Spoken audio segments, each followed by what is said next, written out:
Bien, muchas gracias todos por las participaciones. Se va enriqueciendo el debate y se va afianzando la idea de complejo en nosotros. Vamos a hacer entonces ahora unos minutitos con un repaso de lo que ya más o menos venimos viendo del sistema psíquico, repaso barra profundización, como decíamos, ¿no? Entonces, en la medida que uno va haciendo lecturas junguianas, ya sea del propio Jung, que nos parece, por supuesto, siempre principal, pero después también de algunos otros. En este caso hay textos que pueden ayudar, como ustedes saben que es que le pasamos un resumen, un esquema, que es, por ejemplo, uno de ellos es este, el mapa del alma según Jung, de Murray y Stein. Y distintas lecturas uno va viendo que puede, de algún modo, identificar un sistema psíquico a través de un gráfico para intentar también bajar esto, que como es tan abstracto, a algo un poquito más concreto. Y después lo vamos bajando a las vidas concretas, como es en la película, como es en un caso. Por eso vamos a ver también el caso de los pueri, el pueri eternos.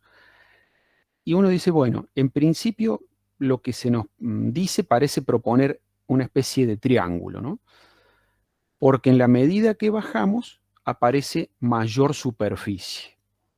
Bajamos es arbitrario, uno lo puede ir para cualquier lado, pero la tendencia por ahí prejuiciosa a poner como lo luminoso más arriba, es decir, la conciencia, ¿no es cierto?, como en cierta superficie. Nosotros sabemos que desde lo junguiano se nos plantea, al igual que Freud, que Adler, es decir, todos los autores de la psicología profunda van a plantear básicamente el esquema de conciencia e inconsciente. ¿Qué le añade Jung? Ni más ni menos que la instancia colectiva, lo inconsciente colectivo. Que decimos ni más ni menos, ¿por qué? Porque fíjense, el gráfico intenta más o menos dar cuenta de las ideas junguianas, ¿no? No es un apéndice menor al aparato psíquico, es la base y la instancia mayor, que es al mismo tiempo matriz de todo. Por lo tanto, nosotros podríamos decir que nuestro sistema psíquico, desde lo junguiano, se compone, en principio, en lo más superficial de la conciencia, que encuentra en su centro al complejo del yo. Ya a esta altura ya sabemos que es un complejo más, obviamente con ciertas características particulares que lo diferencian del resto, pero que no deja de ser un complejo. Y fíjense que acá aparece ya algo muy importante. El yo no es solamente consciente, ni tampoco para Freud, ¿no es cierto? Bueno, acá lo podemos ver claramente. El yo es el centro de la conciencia, porque si el yo no ocupa el centro de la conciencia, quiere decir que lo está ocupando otro complejo, y eso ya sabemos que es algo que puede generar patología, o ya constituye una patología, ¿no es cierto? Por eso va a ser fundamental que aparezca como centro en la conciencia, pero está estructuralmente ligado, o sea, naturalmente ligado a lo que podríamos llamar el arquetipo de máxima totalidad, o de lo holístico, de la plenitud, que en psicología junguiana se llama el sí mismo, ¿verdad? Entonces, siempre hay una línea de contacto, hay una conexión, una vía, esto es natural, entre esa instancia que tiende mucho a la conciencia, que es el yo, y lo más profundo, que es el sí mismo. Por lo tanto, esto lo vamos a ver muy detenidamente más adelante cuando veamos el eje clínico. La premisa junguiana es acompañar ese movimiento desde el cual el yo, que cuando la persona nace, etcétera, es decir, en principio o a priori, está hipercontaminado de capas colectivizantes, como ese yo, en la medida que va decapándose, descontaminándose de todo eso, se va pudiendo conectar con el sí mismo. Es decir, no solo es centro de la conciencia, sino que va profundizando esa vía, la va utilizando, va llegando, digamos, al sí mismo. Ese proceso se llama de individuación, como ustedes saben. ¿Por qué de individuación? Porque promueve el encuentro con la unicidad de cada ser, ¿no es cierto? Desde el cual somos individuos. Al mismo tiempo, esto se lee desde lo etimológico, ¿no es cierto?, como indiviso, no dividido. Alguien que no necesita que el universo le traiga de manera rechazable el polo opuesto a la identificación, ¿no es cierto? Es decir, como en este caso hablábamos, entre comillas, policía bueno, policía malo, qué sé yo, porque uno está dividido. Esa frase que veíamos al inicio, esa frase de Jung, parece que el mundo está dividido en dos mitades. Bueno, eso de la afuera es una representación interna, dice Jung. Si uno está dividido, no se permite en principio ver esa división en uno mismo, uno cree que es una parte solamente y entonces el otro 50% lo juega el universo. De eso se trata la individuación. En principio que reconozcamos que los distintos binomios, el bueno y el mal, lo que sea, están adentro. Entonces, cuando uno reconoce eso, el afuera ya no deja, empieza a perder ese color de absoluto, de enemigo, de lo que sea, que yo tengo que enfrentarme, que confrontar. En la medida en que eso se pierde, se empieza a retirar las proyecciones y la psiquis de cada uno se enriquece. Para enriquecerse, ya lo vamos a ver con el proceso de individuación, ¿no es cierto? Hay mucho trabajo, porque hay un trabajo en principio de ir hacia la sombra, es parte del enriquecimiento psíquico, ¿no? Y de la retirada de proyecciones. Entonces, después de todo eso aparece la posibilidad, que nunca es plena, es decir, esto siempre es una quimera, es asintótico, está allá como un norte, para caminar, aparece siempre esa posibilidad de dejar de proyectar, Eso es la mayor plenitud a la que se puede acceder desde la psicología analítica. Entonces eso que lo vamos a ver, como digo, en el eje clínico muy detenidamente porque es un poquito complicado, tiene sus vericuetos, acá ya lo podemos ver en la estructura, porque el yo está conectado permanentemente con el sí mismo, pero no lo sabe. ¿Por qué? Porque esa conexión no es saludable porque hay un montón de capas colectivas que no están generando identificaciones, ¿no es cierto? Identidades rígidas, fragmentarias. Cuando nosotros tenemos que entrar a ver las diferencias entre las distintas instancias, tenemos esa conciencia al principio, el yo va atravesando siempre en eje, siempre central, pero sigue hacia abajo en lo inconsciente personal, que ya lo había descrito Freud, ¿no es cierto? Nosotros con Jung podemos hacer como la aclaración de qué ve él ahí en lo inconsciente personal, fundamentalmente. Bueno, complejos, al igual que había en la conciencia. Los complejos, ya sabemos, están entre el inconsciente personal y la conciencia, como vimos en la clase anterior. Si le vamos a añadir otra manera de expresar lo que hay en lo inconsciente personal, podríamos decir lo olvidado, lo subliminal, lo reprimido. Entonces, lo olvidado y lo subliminal a veces son elementos que, haciendo un esfuerzo, ciertos ejercicios pueden como volver a la conciencia, ¿verdad? Yo me olvidé que comí el domingo pasado, pero si hago un esfuerzo, lo puedo llegar a traer.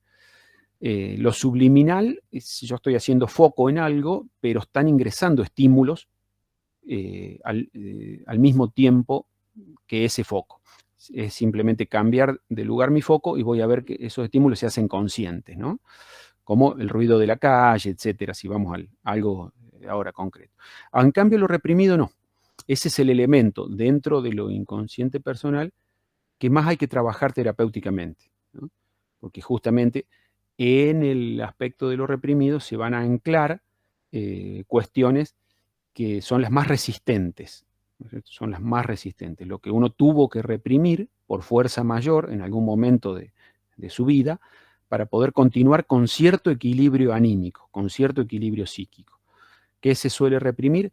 Todo aquello que es de algún modo traumático, más pequeños, medianos o grandes traumas, se escinde en esa capacidad que tiene la psiquis y eso queda como en un relato externo a mi yo, o maquillado o dibujado, y de algún modo la realidad como más plena de ese momento se tendió a reprimir.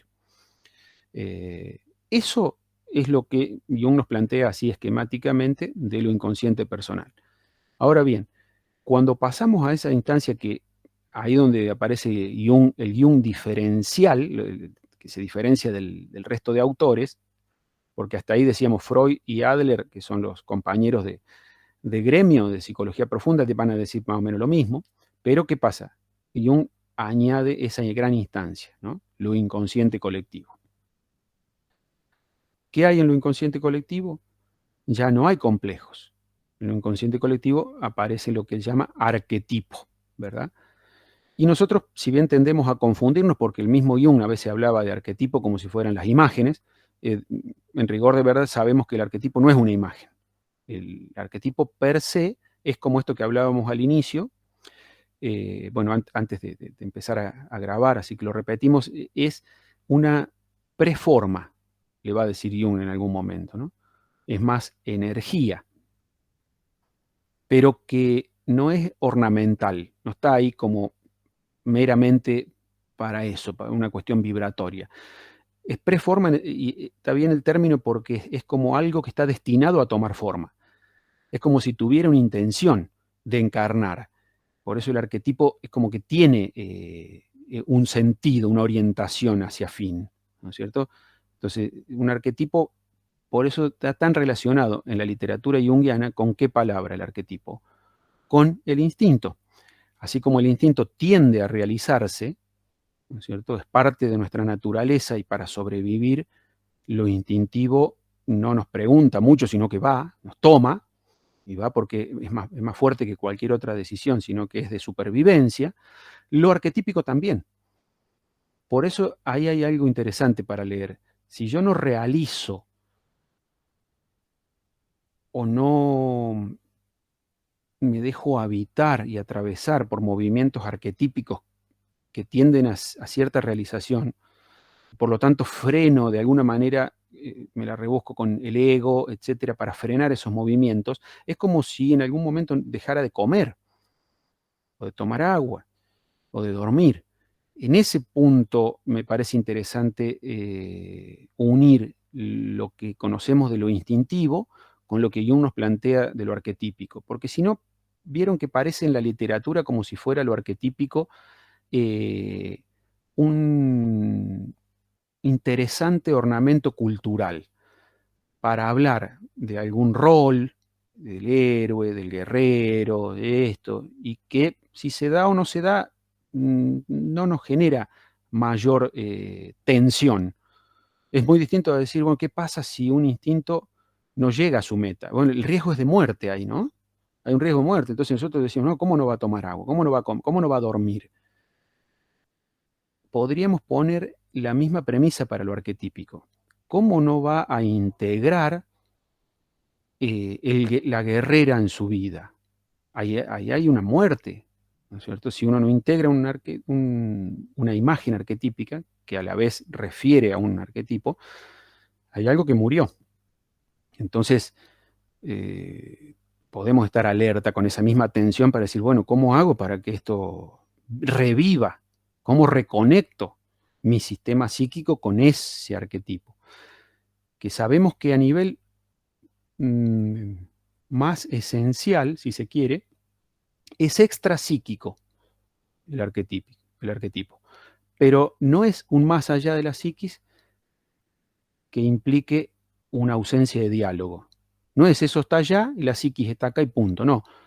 Es un más allá que se corresponde totalmente con el más acá. Es como que están hechos el uno para el otro. Son parte de lo mismo. Bueno, cuando Jung habla, por ejemplo, de lo arquetípico en general, lo relaciona mucho con instinto. Esto no es algo que se me acaba de ocurrir a mí, ¿no? Él llega a decir, por ejemplo, el arquetipo es, o la imagen arquetípica es como el autorretrato del instinto. En esto que hablábamos la vez pasada, ¿no es cierto? De que si hay un instinto materno, tiene que tener también un acompañamiento de imágenes, porque si ese instinto me lleva a amamantar, ahí tiene que haber una imagen visual o auditiva o una mezcla de distintas imágenes para que yo identifique cuál es el momento de amamantar y cuál es el ser, ¿no es cierto? Si es tiene que ser bebé con hambre, etcétera, etcétera, ¿no es cierto? Hay como una definición de eso. Entonces, en realidad, dice él, está unido. Nosotros lo dividimos para estudiarlo, como si por una parte fuera la acción biológica, y a eso le llamamos más instinto, y por otra parte fuera las ideas, imágenes, etcétera, y a eso le llamamos arquetipo, dice, el mundo de lo arquetípico, pero en realidad es el mismo movimiento. Acá nos vamos a ir entonces a la imagen siguiente para poder ver esto que está acá en forma de triángulo ya de manera panorámica, es decir, vemos que el triángulo este era en realidad un cono, ya tridimensional, y acá tenemos la puntita del cono con la conciencia y hacia abajo, que en este caso lo vemos como hacia los costados, se van desplegando, ¿no es cierto?, las distintas instancias. Abajo de la conciencia vamos a tener lo inconsciente personal y después lo inconsciente colectivo.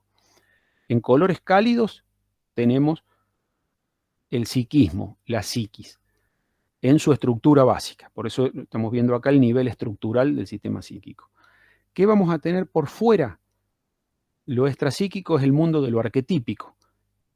Ahí en azul está planteada gráficamente la idea de Jung de que tiene que haber un área de transformación. Esto es un postulado teórico, lógico, coherente con esto de que si hay una afuera y una adentro, en algún punto hay un área de comunicación, de transformación, y le llamó lo psicoide. Y acá vamos a ver la siguiente. El mundo de lo arquetípico per se tiene una división, ¿no es cierto? Lo único que no tiene división, ¿qué es? ¿Qué les parece a ustedes? Que hay un arquetipo, ¿cuál será? Que no tiene división, que no aparece ningún binomio en él, no aparece ninguna bipolaridad. Exacto, el Arquetipo sí de sí. mismo. Bien, exactamente. Eso es muy importante, porque sacando el sí mismo, todo lo demás ya va a venir en formato de binomio, va a venir con sus bipolaridades. Y que al mismo tiempo cada bipolaridad, cada punto de eso se puede transformar en una nueva bipolaridad y así, ¿no? Por eso es como infinita la forma en que se despliega. Ese es otro término interesante, ¿no? Que es ya de la dinámica de ¿qué? Del mandala. Por eso cuando nosotros empezamos a estudiar psicología junguiana y queremos de alguna manera identificar el gráfico, la estructura del sistema psíquico con algo, lo más natural que viene a asociarse a eso es el mandala. Esta estructura circular que tiene leyes. Ya el círculo en sí es sagrado. Por eso mandala significa círculo sagrado, pero círculo en sí siempre se lo tomó como algo sagrado, ¿no? Es representativo de muchísimos elementos que nosotros estamos en comunicación con ellos permanentemente, desde el Sol, la Luna, los distintos astros, nuestra casa. Entonces ya es como que lo llevamos muy cercano siempre, ¿no? Está en nuestro interior, lo mandálico. Se puede ver en el plano, como se lo ha dibujado generalmente en las culturas, pero se lo puede ver en el 3D, como es en realidad, que es una esfera también. Ya vamos a llegar a eso. ¿Qué nos plantea lo mandálico? Que hay como una especie de centro, vamos a decir una especie porque esto es como paradójico, porque el centro es al mismo tiempo la totalidad, ¿no? Es como la definición a veces de la divinidad. Es el centro, pero al mismo tiempo es el todo. Bueno, eso para el mundo junguiano es el sí mismo. En el sí mismo es en el único nivel donde no hay bipolaridades. ¿Por qué? Porque es el reino de lo implicado, de lo implícito. Entonces, está lo implícito y lo explícito, lo explicado, lo desplegado, ¿no es cierto? Cuando se empieza a desplegar, entonces, si lo ponemos nosotros en términos secuenciales, como si esto fuera una secuencia, tenemos primero el momento en el que era la nada. ¿A qué le suena eso? Bueno, las escrituras hablan también de este movimiento. De hecho, Jung elaboró un texto que está en términos un tanto así bíblicos, alquímicos, que yo no sé si se lo recomendé en algún momento, pero que está muy bueno, se llama Siete Sermones a los Muertos. En Siete Sermones a los Muertos, que ahí me dice Jessy que sí, que lo que vamos a ver es como esta especie de secuencia. Son unas pocas páginas donde tenemos como asistimos a una gran claridad de Jung, pero con esta metáfora. Entonces, él explicándole a ciertos huestes de muertos que lo visitaban, buscando algún tipo de respuesta a algo, él empezaba como a hacer este génesis psicológico, maravilloso para mi entender, que termina dándonos a nosotros en pocas páginas toda su teoría. Después nosotros tenemos como que trasladar la metáfora alquímica, religiosa, a términos más psicológicos, si queremos, pero está todo clarito ahí. Entonces él habla de esto, ¿no? Como el principio es la nada, el pleroma, le va a hablar. Ese pleroma, que también se puede llamar en otras culturas o filosofías las mónadas, es el sí mismo. Cuando empieza a emanar, cuando aparece un mínimo ya de algo en ese sí mismo, de ese sí mismo, ya no se puede llamar más sí mismo. Porque eso, aunque tenga una forma muy sutil, muy poco concreta, digamos, ya es una forma. ¿Se entiende? Entonces, cualquier cosa que venga con forma ya es un arquetipo. Entonces, incluso hay arquetipos que no tienen tanta forma, pero lo mismo ya son bipolares, que es lo que muestra la astrología. La astrología te muestra Aries en un punto y en el opuesto te muestra a Libra, en un diámetro perfecto, en un eje de 180 grados. Y esos ejes son ya bipolares, por supuesto, de por sí, pero al mismo tiempo uno no los puede relacionar o no puede decir que sean imágenes, pero tampoco son el sí mismo. En el sí mismo están todos los ejes ahí diluidos. Ahora tenemos como ese primer nivel, un segundo nivel de lo arquetípico ya más acotado, y después va a haber un tercer nivel con qué, cuando aparezcan formas. Entonces yo en vez de decir Aries, voy a decir que la guerrera, el guerrero, el cazador, el empresario, la inauguración, el inicio, la impulsividad, el deseo, la vitalidad, la cabeza, el cuchillo, bla, bla, bla, pero acotado. ¿Y ya con qué? Con imágenes, imágenes concretas. Entonces fíjense cómo ustedes acá pueden relacionar esta diapositiva, esta estructura con esa dinámica. ¿Por qué? Porque Jung se pregunta en principio, si nosotros ya venimos con psiquis y la psiquis es nuestro filtro para percibir todo, entonces quiere decir que a través del filtro nosotros le damos entidad a cualquier cosa, porque para que cualquier cosa tenga existencia en nosotros, tiene que pasar por la psiquis, entonces resulta que en realidad las cosas no son ni más ni menos que un producto psíquico. Esa como una pregunta cartesiana, ¿no? Una gran pregunta también que se ha hecho Descartes, entre otros, siguiendo una gran tradición anterior. Entonces, ¿cuál es la pregunta ahí fundamental? Si yo estoy trabajando con la psiquis. La pregunta es, ¿la psiquis es todo? ¿Todo es psíquico? Él se responde que no, en un texto que se llama Consideraciones acerca de la esencia de lo psíquico.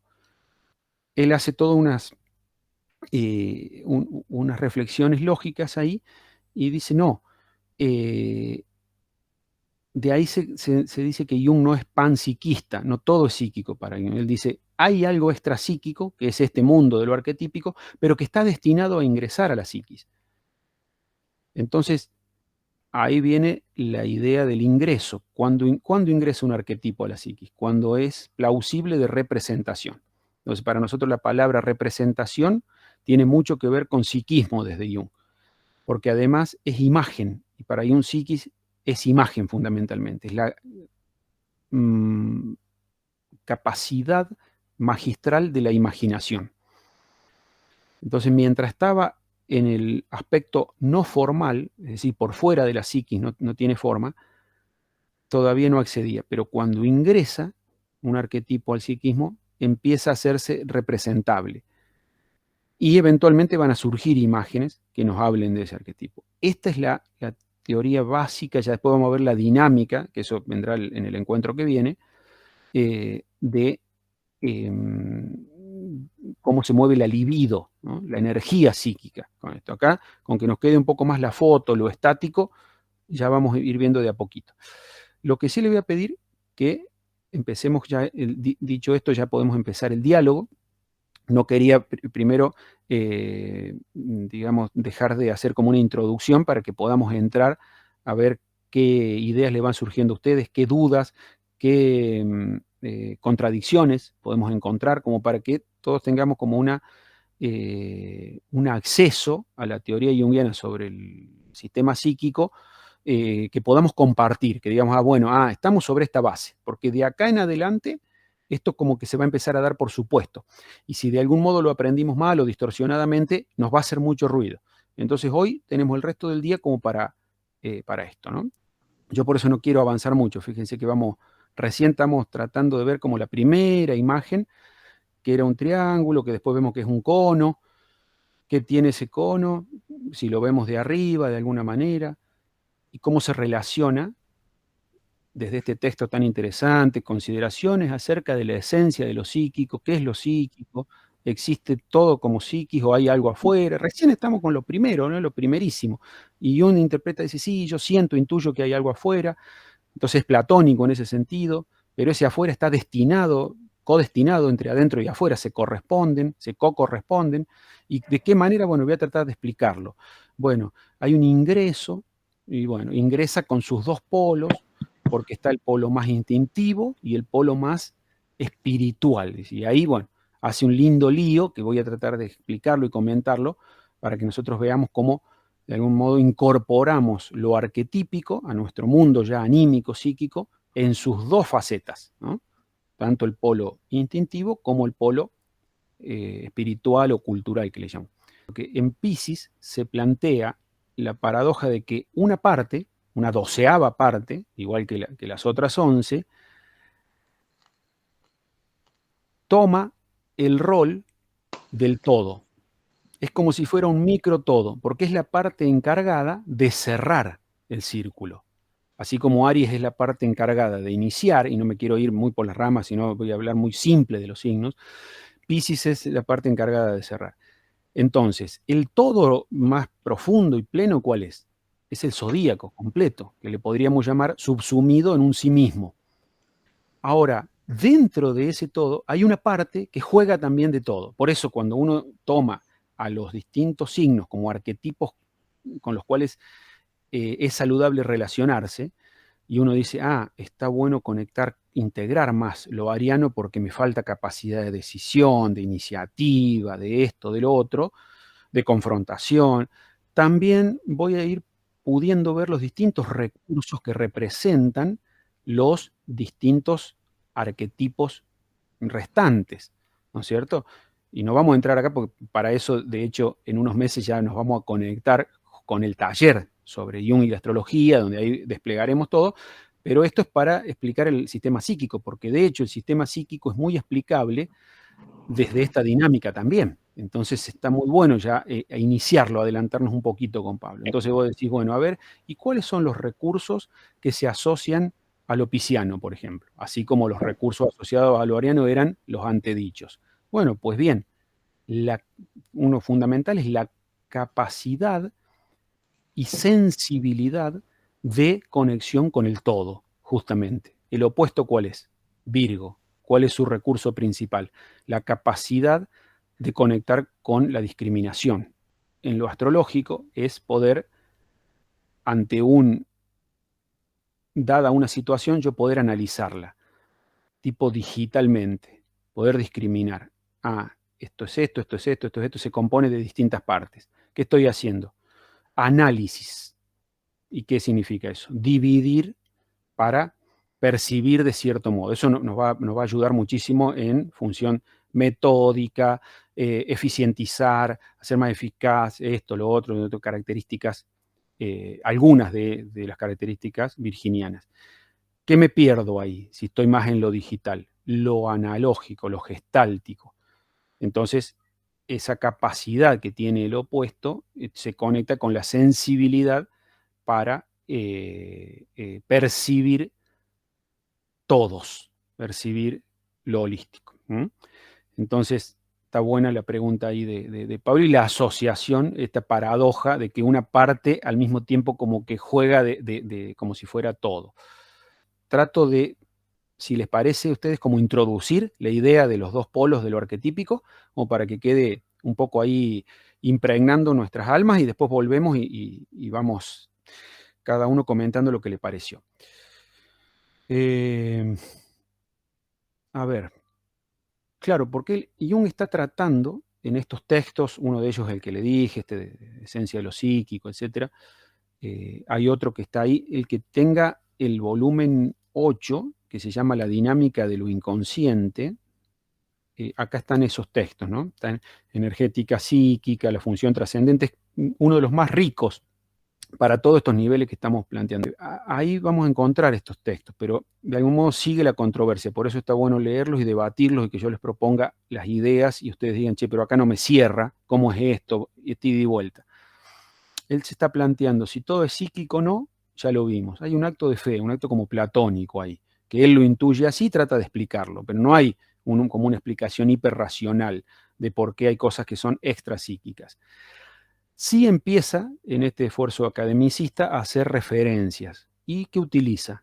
El ojo, como quizá uno de los sentidos más exacerbados últimamente. Entonces dice, bueno, nosotros podemos ver todo lo que existe desde el ojo humano, ¿no? El ver del principito, ¿no? Y dice, bueno, pues no. Nosotros vemos, por ejemplo, en la escala cromática de los rojos, hasta cierto punto de rojo. Después sigue habiendo color rojo, pero el ojo no lo ve. Son los tonos infrarrojos, ¿no? Y para el otro lado, en la misma línea cromática, tenemos los tonos que se van transformando en violetas y llega un punto que el ojo no ve, pero que sigue habiendo colores que son los llamados ultravioletas, ¿no? Entonces él ahí tiene como una pauta que, si bien es metáfora, vemos que ya no es tirada de los pelos, ¿no? Que tiene mucha relación con esto. Es decir, che, acá hay algo del orden de lo intuible que puede tener mucho lugar, porque de hecho está en la física más primaria, que es la que nosotros tenemos contacto permanentemente, que es la cotidianidad de los colores, ni más ni menos. De ahí él dice, bueno, nosotros podemos imaginar que hay un polo al que no accedemos porque va quedando por fuera de lo psíquico, y ese es el polo de lo instintivo, que per se está ya en el orden de lo arquetípico. Es uno de los polos. No sabemos cómo está, pero sabemos cómo ingresa. Entonces, lo que podemos analizar nosotros es cómo ingresa el polo somático, el polo instintivo, a la psiquis, cuando ya se transforma. Y lo mismo pasa con lo espiritual, que está en el otro polo como dos caras de la misma moneda.